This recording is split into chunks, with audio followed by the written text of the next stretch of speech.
salary increase, and then it becomes a subject of debate.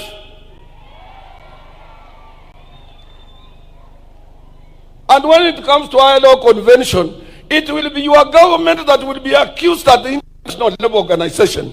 It will not be COTU, it will not be the Federation of Kenya Employers. So anybody frustrating the ratification of ILO 189 and Convention 190 is frustrating your government. Anybody who doesn't want that 6% you gave us to be fully implemented, he's not frustrating workers, but he's frustrating the government.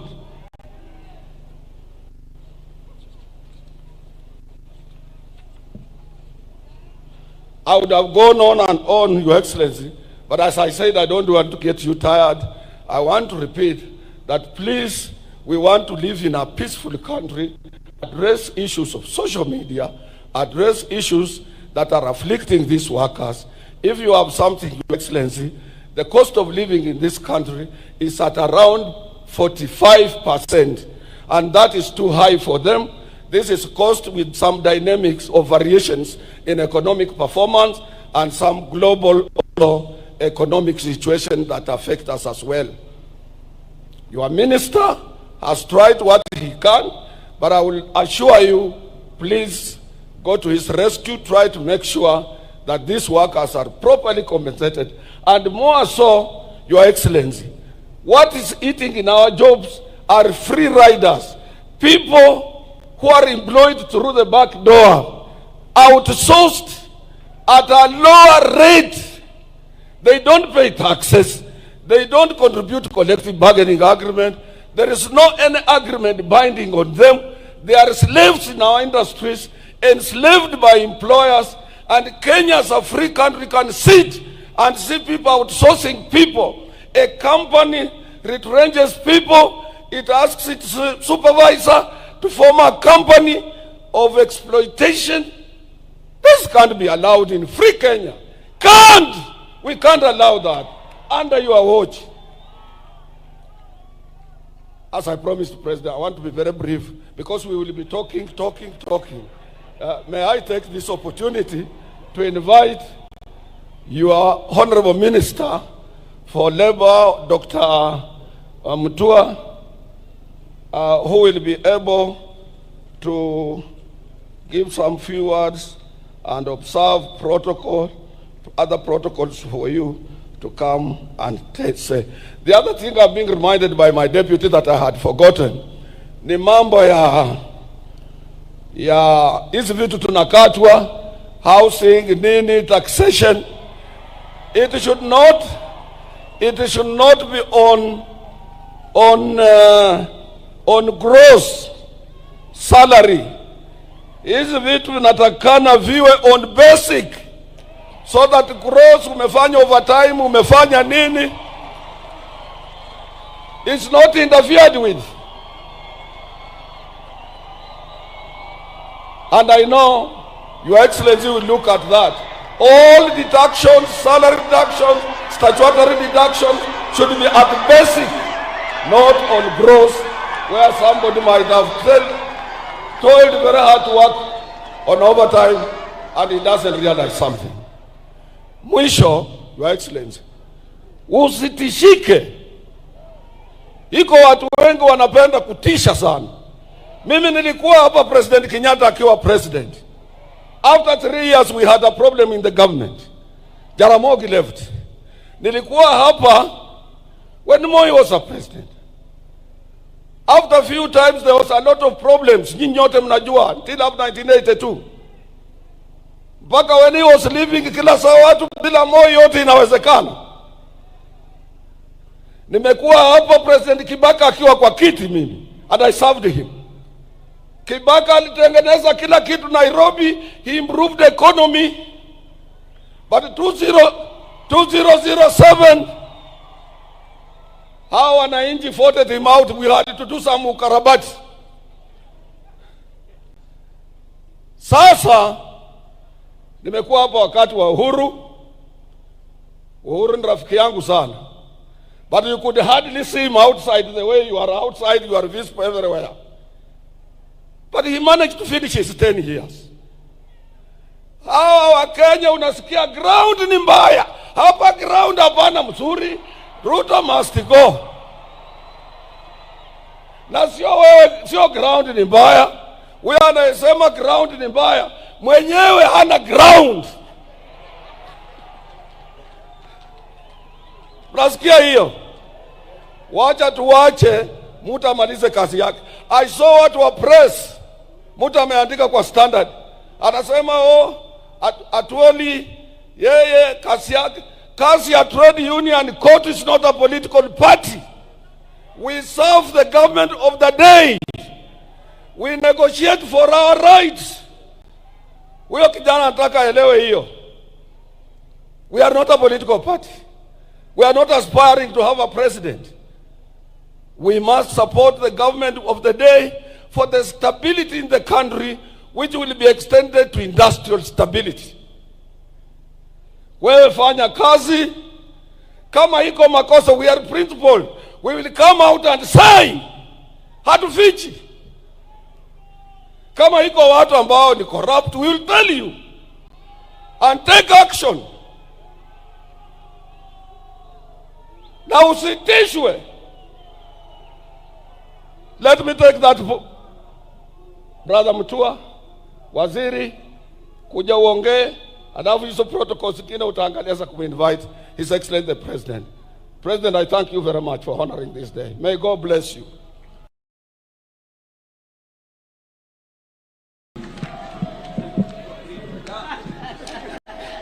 Thank you very much, Dr. Atuoli. I think that's the shortest speech you've given in a long time. Congratulations. I'll also be very quick. Your Excellency, Dr. William Samoei Ruto, President of the Republic of Kenya, Commander-in-Chief of the Kenya Defence Forces, Honorable Musalia Mudavadi, Excellency, Prime Cabinet Secretary, my colleagues, Honorable Eric Muga, Minister for Water, and Honorable Geoffrey Ruku of Public Service, PS Shadrach Mwadime, Karen Agengo, and Joseph Motari from my ministry and other principal secretaries, Honorable Justice Bira Mogaya of the Labor and Employment Court, and other honorable judges who are here, the chairman and executive board members of COTU, Sister Jacqueline Mugo, executive director of FKE, international partners, our friends from Misri, Karibu, distinguished guests. Your Excellency, sir, the Ministry of Labor and Social Protection is on steroids to ensure labor, which is one of the 4 factors of production, is nurtured to play its role in the development of Kenya as per your amazing economic plan. We're in a country that is in a rapid movement towards industrialization and manufacturing, and labor will play a very important role. We are embarking on various areas of employing and providing employment to our people. One, we anticipate that we are going to create over 500,000 jobs overseas, and we continue to put in place measures to ensure safe and orderly and regular migration and mobility. We have started dismantling cartels who had controlled this space for years, and we will continue to do so despite their theatrics. We have a program of Kazi Mtandaoni, Your Excellency, which you've launched, and by 2022 we approximately had 2 million Kenyans working in digitally enabled jobs, and the numbers are growing. It's a major growth, and we will be addressing some of the challenges, including the digital skill gap, unequal access technology, and other resources. Mheshimiwa Atuoli has talked about the challenges we are facing in social media. It's also an area that we need to have a conversation about to see how we can direct our energies from negativity to positivity so that we don't pull each other down. We have a program of Kazi Baharini, whereby we estimate to employ more people as seafarers and to work in the ocean, but there's a small challenge of seafarers' identification documents which need to be issued to revamp training curriculum of seafarers and give them opportunities. We have Kazi Kwa Ground, Juakali sector, Ujenzi sector, thank you for the National Housing Program that is doing very well, affordable housing program, providing livelihood to millions of people, by extension, by the workers that are working there. Your Excellency, there are a few challenges impeding progress of the programs. For example, we have cartels and rogue agencies that are taking advantage of vulnerable Kenyans. We have fake news on low labor mobility pathways are being used to either mislead our youth or try to discourage them, and we are dealing with them. Your Excellency, workers are not slaves. They are workers and must be treated with respect. Recognition of their human dignity is a right and must be safeguarded at all times. Workers must be paid rightful legal wages, including overtime, and treated fairly without discrimination, and they should also enjoy decent work conditions. Workers in turn also need to be obedient, faithful, and dedicated to their employers, because it is a relationship. Workers need to identify the few among them who steal from the employers and try to bring down the same business that are employing them. So we are going to ensure that workers and working conditions are set by the law, and that people can go to work and work well.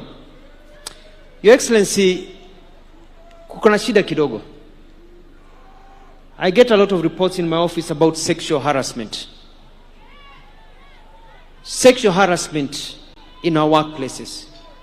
Nataka kuambia Wakenya ya kwamba mrembo akiandikwa, our sister, our children, our daughters, akiandikwa kazi, usianze kumpangia, unaanza kumnyemelea, na akikukataa unamfuta kazi, unaanza kumharas. We must ensure there is a safe working environment for our young girls and even our young boys. That power dynamics is something that we'll be talking about. A manager should not be dating a junior in the same office because of those power dynamics. Soko ni kubwa Kenya hii, angalia kila mahali. Soko ni kubwa, wachana na wafanyikazi wanaofanya kazi na wewe. And we will not continue with this habit, and we will take measures to ensure there is no sexual harassment in our workplaces. Your Excellency, savings is critical. We're encouraging all workers to ensure they have a savings plan, either through the NSSF, or if you're not employed, you're self-employed in the jua kali sector, in SMEs, NSSF has a harbor to harbor program, or where you can actually continue saving. It is important. Waswahili walisema ya kwamba ujana kama moshi ukienda haurudi. You are young today and vibrant. Hakuna kitu kibaya kama kuwa mzee ambaye hana pesa. You save today for tomorrow. And we're encouraging all workers, wherever you are, to engage and register for a savings program. Mheshimiwa Atoli, I want to assure you that ratification of the conventions 188 and 199 is en route. I've held a meeting with my staff. I've talked to the PCS, and we are going to accelerate, together with other important laws that make sure that our people are given the rights that they deserve. Your Excellency, social dialogue is important. I'll be calling a meeting very soon between COTU, FKE, and all other social partners to discuss on working modalities. Strikes. At the end of a strike, people sit down and talk. And I want to encourage all workers, if there's a problem, talk to me. Let us sit down and discuss the problem before the strike, not sit down after the strike. And I can assure you we will be able to sort out many problems so that people do not go on strike, so that we have a country that is moving forward. Lastly, Your Excellency, I want to echo the words of Mheshimiwa Atoli. You know, we hear very many words. I was a governor for 2 terms. Na wakati nilikuwa governor, watu walikuwa wanalalamika sana. Unajua, katika nchi yetu ya Kenya, kila mtu anajua kwamba ukiangalia shamba na unataka kulima, hilo shamba lazima upalilie, uchimbe kwanza vizuri, upande, mbegu ikimea upalilie, weke maji, ikikua vizuri, kuna tumbili, kuna ndege, uwafukuze wanyama, ndio uweze kupata kile ambacho ulikuwa unapanda, ndio uweze kupata. Na wakishia kwamba serikali hii ya William Ruto iko na mpango, na wakati huu bado tunaendelea kupalilia, na wakati huu bado tunaendelea kukuza na kufukuza nyani na tumbili, wengine tumeshafukuza wameenda nyumbani, ambao kazi yao ni kuharibu ule mmea. Na nchi hii najua kwamba kuja 2027 Wakenya watakuwa wanauliza William Ruto ulifanya nini, na sisi tutakuwa tunaonesha serikali yako imefanya hiki na hiki na hiki. Kwa hivyo nawahimiza Wakenya tusubiri na tuone, watch this space, kwa sababu mbele iko sawa. And it is now my pleasure to welcome His Excellency Honorable Musalia Mudavadi to say a few words and to welcome you to address the people of Kenya. Thank you, Excellency.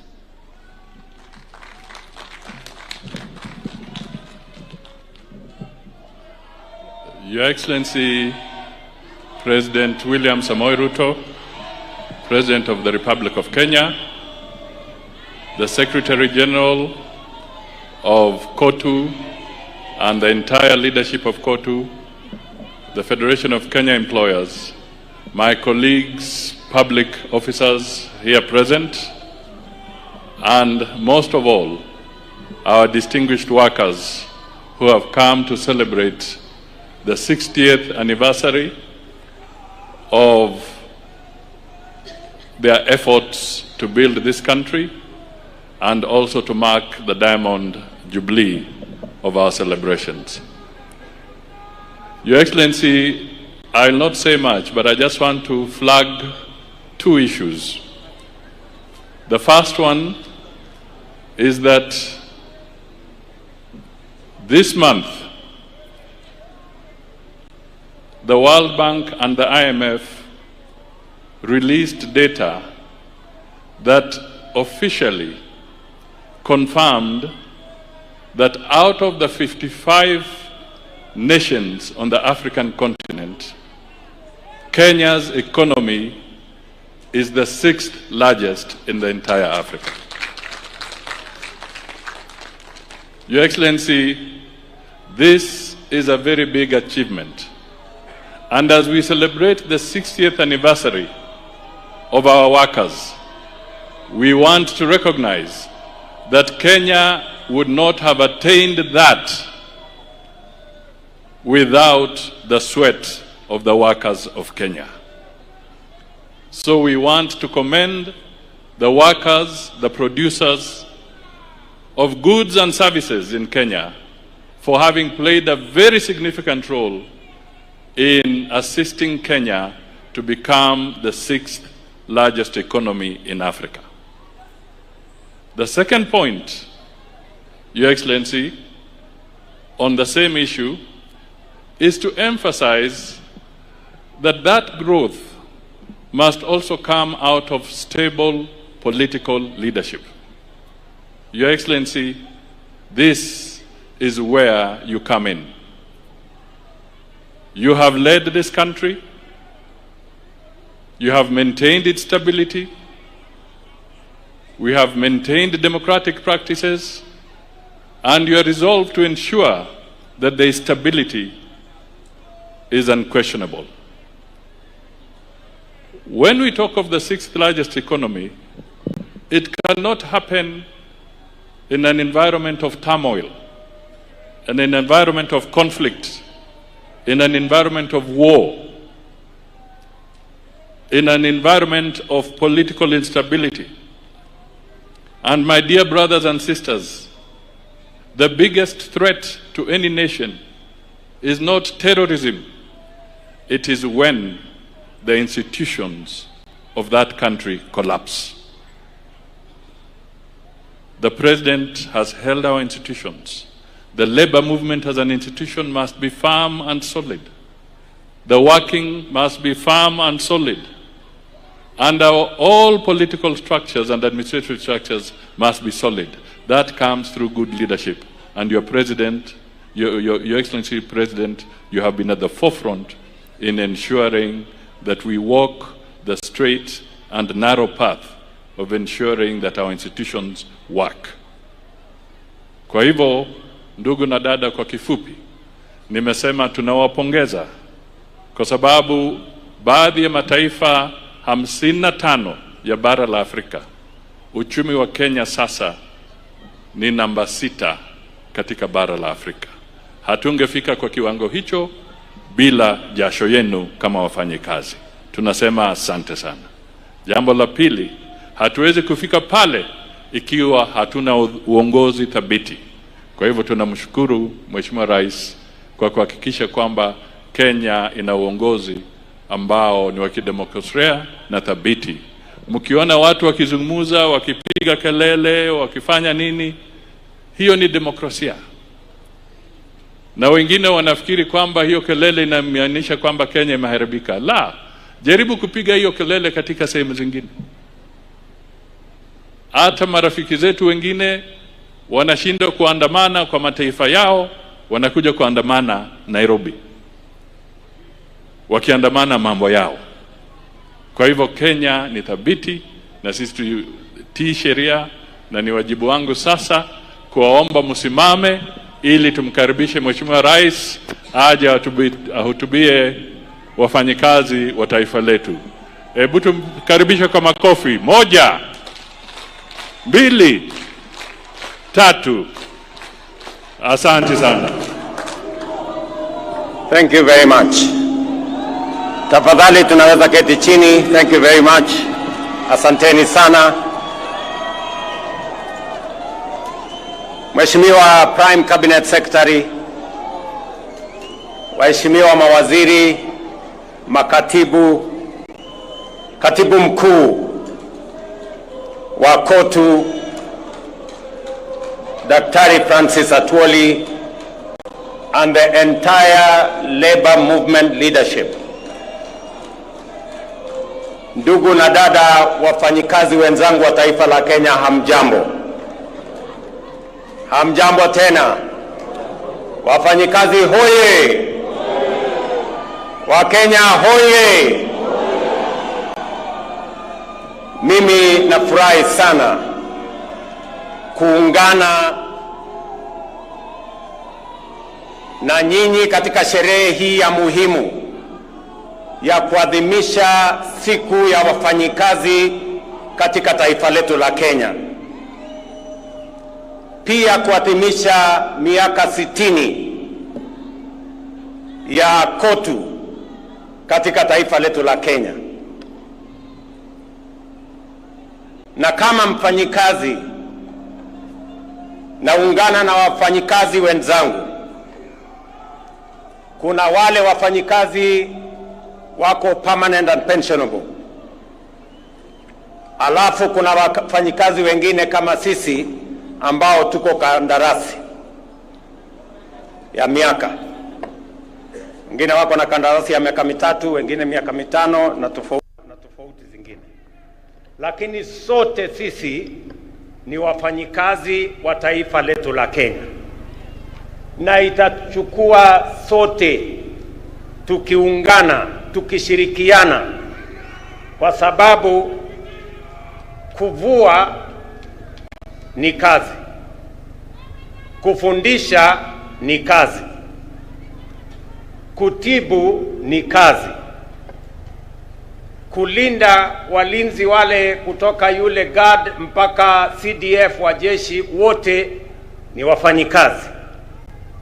Pale sokoni kazi inaendelea, kule viwandani ni kazi inaendelea na wafanyikazi, kule mashambani vile vile ni kazi inaendelea na wafanyikazi. Sisi zote tukiunganika, tukifanya kazi kwa pamoja, ndio Kenya itapiga hatua ya kwenda mbele. Mimi leo napenda sana, huyu Atwoli alisema ataongea kwa kifupi. Akaongea kwa kifupi kweli. But wacha nisome taarifa nilio nayo, alafu nitasema mambo machache. I am honored, ladies and gentlemen, to join you today as we mark 60 years of tireless advocacy, solidarity and progress in protecting the rights and welfare of Kenyan workers. International Labour Day grants a timely reminder of our constitutional and moral duty to uphold the dignity of labor without discriminating by age, gender, race, ethnicity, or ability, and to continually confront the evolving challenges facing our workforce. Self-reliance in production is the key to economic growth and resonates deeply with our collective national ambition. It calls on all of us as government, workers, entrepreneurs, and communities to champion a Kenya that is resilient, productive, and truly self-reliant. It is in this spirit that this week the Cabinet approved the 2025 Finance Bill, a key instrument in our ongoing national economic transformation quest. This bill has been carefully crafted to stimulate economic growth, deliver efficiency, and enhance competitiveness and expand opportunity. In fact, its provisions are designed to offer targeted relief for both businesses and workers and to support the spirit of enterprise and productivity. Notably, to improve workers' take-home pay, employers will now be required to apply eligible tax relief and exemptions directly when calculating pay as you earn, a significant shift from the current system where such reliefs can only be claimed from Kenya Revenue Authority. Precisely what Atwoli was talking about. I think he read my speech, and that is why he was raising those issues. This will increase efficiency and immediately benefit employees. Additionally, all pensions and gratuity payments for both the public and private sector will now be tax exempt. This reform is a recognition of the service and sacrifice of our senior citizens and workers, and a step towards ensuring that retirement is met with dignity, not stress.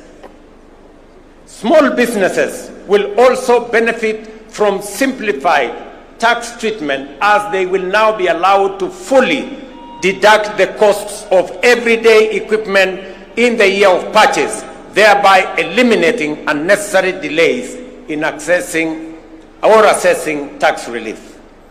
Distinguished workers, ladies and gentlemen, when we speak of making Kenya truly self-reliant, I am proud to report to the nation that we are not merely making declarations. We are taking bold, concrete, and measurable steps.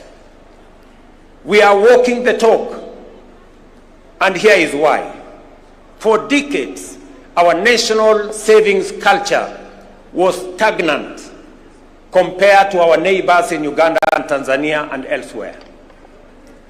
Until 2023, just 2 years ago, the average Kenyan worker saved only 200 shillings a month through the National Social Security Fund. Over a span of 60 years, we collectively as a nation managed to save 320 billion. In 2023, we operationalized the law mandating a savings contribution of 6% by both employee and employer, and the result has been remarkable and impressive. In just 2 years, we have mobilized 280 billion in national savings, nearly equal to what we saved over 6 decades. By end of this year, we will have doubled that 60-year figure, and by 2027, we project to have raised close to $1 trillion in domestic savings. Kenya's savings to GDP ratio currently stands at between 10 and 12%, depending on the calculation you apply. My intention is to raise GDP or savings as a percentage of GDP to 25% in the medium term. That will enable us as a nation to build a pool of resources that we can use to lend to the SMEs and the private sector, and we can grow more businesses and reduce the cost of borrowing, so that the double-digit borrowing of 18% or 20%, it is not possible for us to grow our economy, to grow more business, to expand enterprise if the cost of borrowing money is high. We must bring it down to single digit. And the route to bringing it down to single digit is to build greater savings in Kenya. I want to thank the Kenyan workers. I want to thank Dr. Atwoli and Kotu and FKE. When we sat down with them, they saw the point when I made the case to them that it is time for Kenya to measure up to what other countries are doing, and we have to make the necessary decisions so that Kenya can build savings in a manner that it will help us, one, reduce old age poverty. When I came here for celebrations, Atwoli here told me Kenya is number 92 in the worst countries with old age poverty. Because if you save 200 shillings, when you exit at 60, maybe the entire savings you will have made is like 70, 80,000. 70, 80,000 will not last you 2-3 months. And that is why, after retirement, many workers die. So we must make sure that after retirement, all workers will have a decent livelihood and they can have a good measure of pension, and also make sure that they can have monthly income coming from their hard-earned savings when they had the energy to work. The blueprint of our inclusive plan in the bottom-up economic transformation agenda is anchored on 5 key pillars: agriculture, micro and small enterprises, universal health care, affordable housing, and the digital and creative economy. I must stand here to thank the Kenyan workers from across the divide. You all remember that in 2022, we had challenges of food insecurity. We had challenges of inflation. We had challenges of exchange rates. I want to say and to report to the country that after 2.5 years, our Kenyan farmers have done a tremendous job. They have produced food. We have supported them. We increased our maize production by 40% in the last 2 years. We increased our production of coffee. We increased our production of tea. We have increased our production of sugarcane. And today, our import bill, importing maize or sugar or the other commodities, has gone down because our farmers are producing more than they have done before. We must commend them because they are working for the people of Kenya. I must also say that because of the interventions that we have made, inflation has come down from 9.6% to 3.5% this year. Exchange rate has come down from 165 to the dollar to now 129 to the dollar. We have expanded our foreign exchange reserves by 2.4 billion shillings.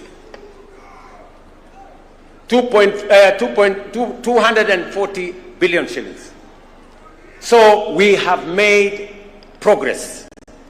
And that is the reason why the IMF last week listed Kenya as the 6th largest economy. In 2022, Kenya was the 8th largest economy. In 2.5 years, we have managed to overtake Angola, we have managed to overtake Ethiopia. Now Kenya is the 6th largest economy in Africa. In fact, it is the largest economy in East and Central Africa.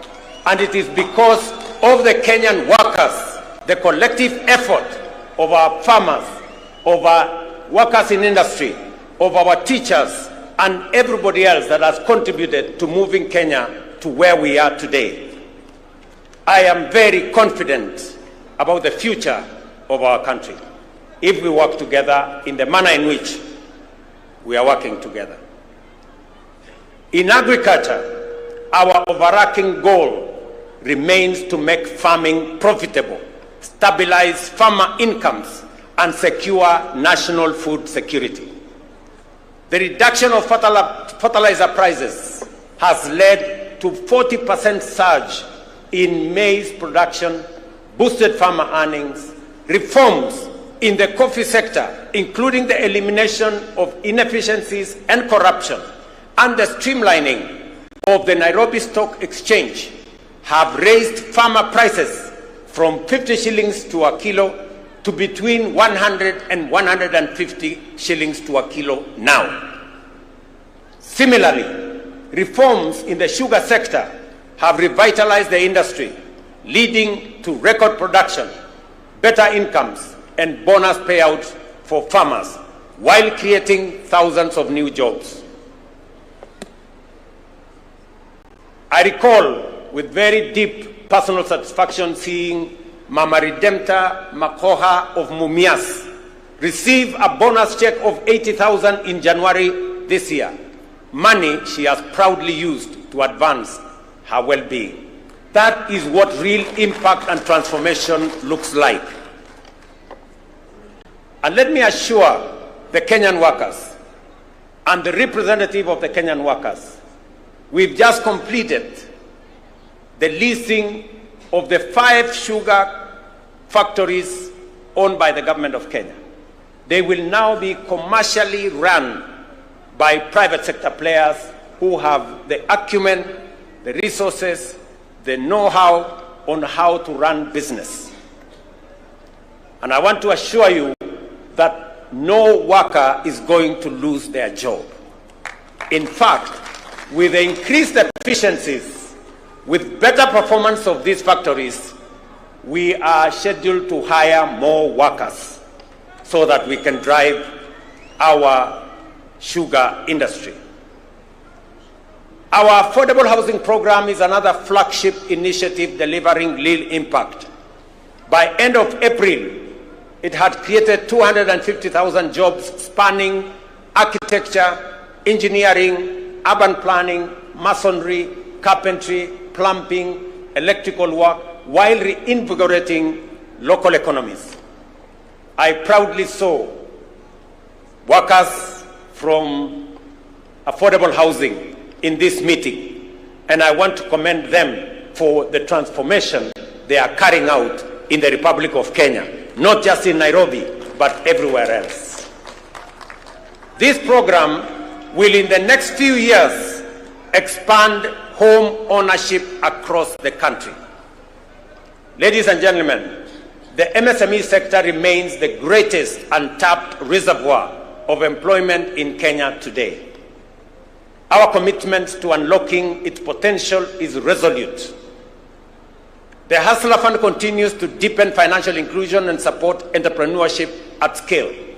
To date, over 25 million Kenyans have accessed nearly 70 billion through the fund, with over 4.5 billion saved, mobilized in savings.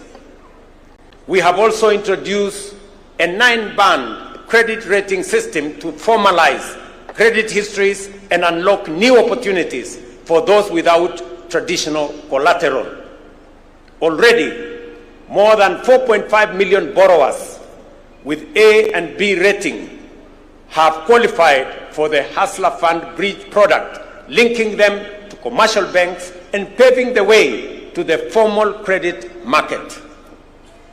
Over 400,000 have transitioned to this product, with some accessing up to 150,000 without security, without title deeds, without logbooks. They can now have access to 150,000. These borrowers are the future of our enterprise and economy. Ladies and gentlemen, our education, we are closing the teacher shortage gap that existed in 2022 of 116,000. We have recruited over 76,000 teachers in the last 2 years. And we have set aside another 2.4 billion shillings in this year's budget to hire additional teachers, 20,000 of them, with effect from January next year. Further, the government has allocated another 1.6 billion for capacity building for teachers and another 1 billion for the promotion of teachers so that we can have them assist us produce more human capital and more workers with skills and competencies to manage our economy and to run our country. This investment has improved student-teacher ratios, enhanced literacy and numeracy, and generated stable employment in communities across the country.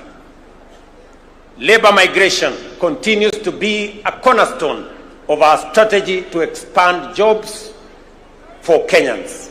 Last year, over 200,000 Kenyans secured jobs abroad. This year, we are strengthening our efforts through targeted recruitment and bilateral labor agreements. The newly opened Labor Attaché office in Berlin will help operationalize these partnerships and serve as a strategic hub for accessing opportunities in the broader European countries or European Union of 26 countries. The net well-being of workers is incomplete without health security. I am pleased to report that over 21 million Kenyans have registered under the Social Health Authority, up from 8 million under what was NHIF. This is a monumental leap towards universal health coverage. I urge every Kenyan to register, and I am happy that every day I watch the SHA portal, and every day between 45,000 and 50,000 Kenyans register. They are assessed, and we are moving the country towards universal health coverage. We are overcoming the teething problems that existed, and more Kenyans are beginning to realize that we can have universal coverage, reaching out to as many Kenyans as possible. Distinguished workers, ladies and gentlemen, the right to join a union for protection of the values of fair pay, safe working conditions, and the right to unionize is a constitutional guarantee. I have directed the Ministry of Labor and all relevant agencies to ensure that even employees under outsourced contracts can freely join trade unions and benefit from collective bargaining frameworks. Additionally, I am also pleased to announce that Kenya will ratify the two critical ILO conventions. ILO Convention number 189 of 2011 on domestic workers to safeguard their dignity and rights, and ILO Convention number 190 of 2019 on eliminating violence and harassment in the world of work. Dr. Mutua and team, you know what you need to do so that when we come here next year, we will report to the Kenyan workers that we have ratified and we have concluded our work. As Dr. Atwoli has said, when we agreed to enhance pay by 6% last year, there ensued a debate, and some of the employers have not implemented the 6% we agreed on last year. It is not right, it is unacceptable, and I am directing the ministry to work with the head of public service to ensure that every employer makes sure that we implement the 6% increase of salary that we agreed upon last year, and to quickly embark on the exercise to put together the next agreement so that we can take it forward in the next time. To all of you as the Kenyan workers, I agree with Dr. Atwoli that the city of Nairobi is the face of Kenya, and we must live in the city that has dignity. And I have joined hands with the county government of Nairobi to make sure that we complete all the link roads to make sure that the city of Nairobi has motorable walkways and decent roads in different estates, especially in the informal settlements.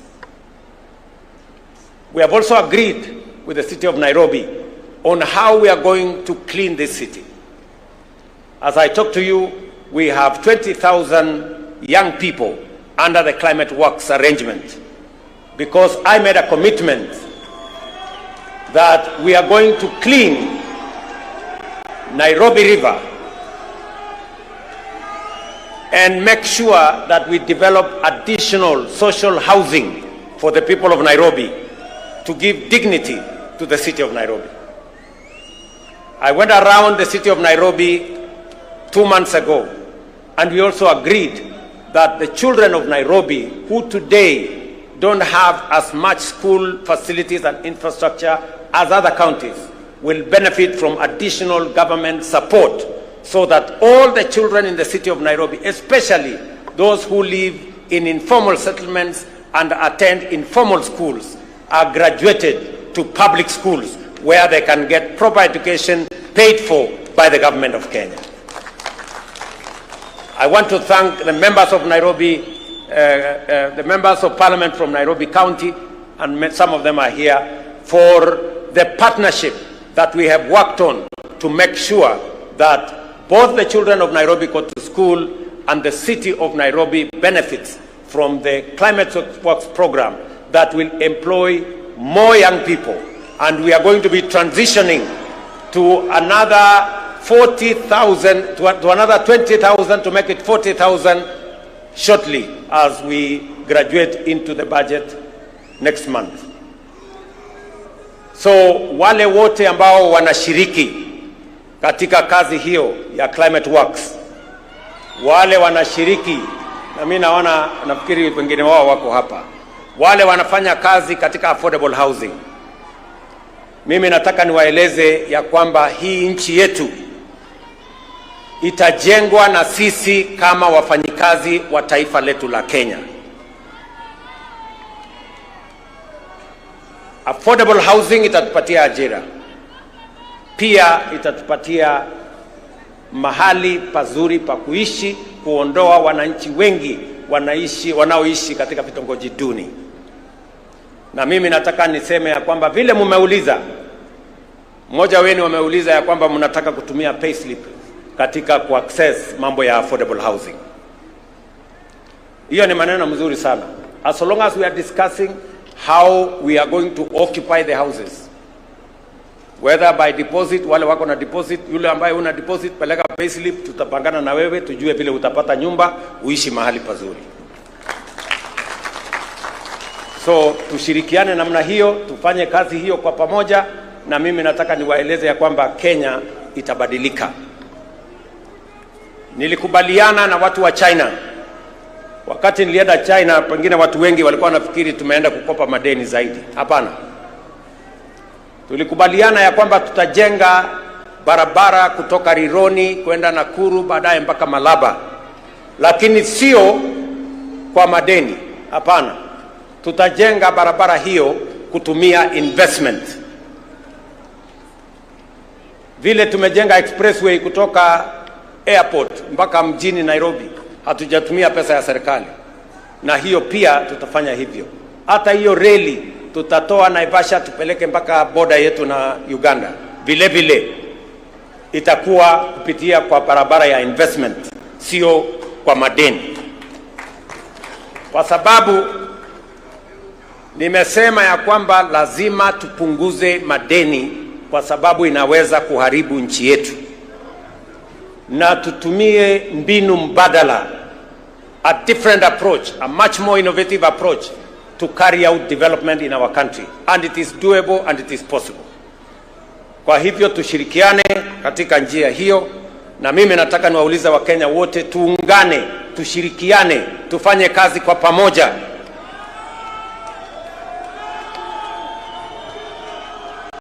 Uchaguzi inakuja 2027. Na Wakenya wataamua mambo ya uchaguzi 2027. Kwa sasa tushirikiane, kila mtu afanye kazi mahali ameajiriwa. Ikifika wakati huo kutakuwa na mtihani, 2027 kutakuwa na mtihani. Wale watapita mtihani wataendelea, wale wataanguka mtihani wataenda kulima, na dunia itasonga mbele. So Kenya inatakikana tuwe namna hiyo, tukijua ya kwamba tusiharibu muda wetu mkubwa tukigombana, ugomvi pande hii, sijui nani atafanya wapi, sijui nani ndio nini. Hiyo ni mambo ambayo haiwezi kutusaidia kwa sasa. Kwa sasa tuzalishe chakula, tusaidie wakulima wetu, tusaidie kilimo, ituzalishie chakula, ituzalishie mambo ya agroprocessing, itupatie bidhaa ambayo tutauza nje ya nchi, tuweze kudhibiti uchumi wa taifa letu la Kenya. Tujenge affordable housing, wa Kenya watoke katika slums. Tuhakikishe kwamba kuna bima ya afya ambayo haibagui nani yako na kazi, nani hana kazi. Tuhakikishe ya kwamba tuko na amani katika taifa letu la Kenya, ili uchumi ikue na sisi wote tujivunie kuwa wa Kenya. Sisi ni nchi ya demokrasia. Umesikia vile Atwoli amesema wako na demokrasia kule Kotu na kuko na demokrasia everywhere. We want to build a strong, democratic, united, prosperous nation that all of us can live in and be proud of. And it's not going to happen. We are going to make it happen. And it's going to be a product, a prosperous Kenya is going to be a product of decisions that we make. We cannot be prosperous if we don't make the right decisions. We cannot develop if we make the wrong decisions. We must make the right decisions for the country to grow. And I want to promise the people of Kenya that I will always make the right decisions to make sure that Kenya makes progress. Because I owe it to the people of Kenya to make the right decisions. Sometimes they may not be popular, but they are the right decisions that will change the destiny of our country. If I did not make the right decisions in 2022, if I did not stop the subsidies of fuel and unga and all the other things, we would not be talking today that Kenya is the 6th largest economy in Africa. We would be talking about something else. So tunataka tushirikiane namna hiyo, tufanye kazi namna hiyo, and I am very confident about the future of our country. Kenyans, we have the best country that we can have. We should be proud to be Kenyans. And we must do whatever it takes to make this country great. We must avoid convenient decisions that only helps us to mark time on the same spot. We must make the decisions that will make Kenya progress and move forward. And I want to assure you that as long as I'm president, I will make the right decisions that will make this country move forward, because I believe in the prosperity of our nation. I want to thank all of you for joining us today in this wonderful celebration of 60 years of Kotu, and to commit to you that we are going to work together as partners in building our nation. I want to say thank you very much. God bless you, and happy Labor Day. Asanteni sana.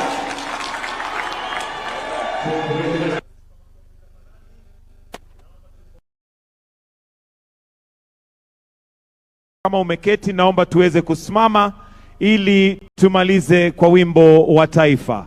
Kama kuna mahali umeketi, tafadhali tusimame sote, tusimame wima, tumalizie kwa wimbo wa taifa.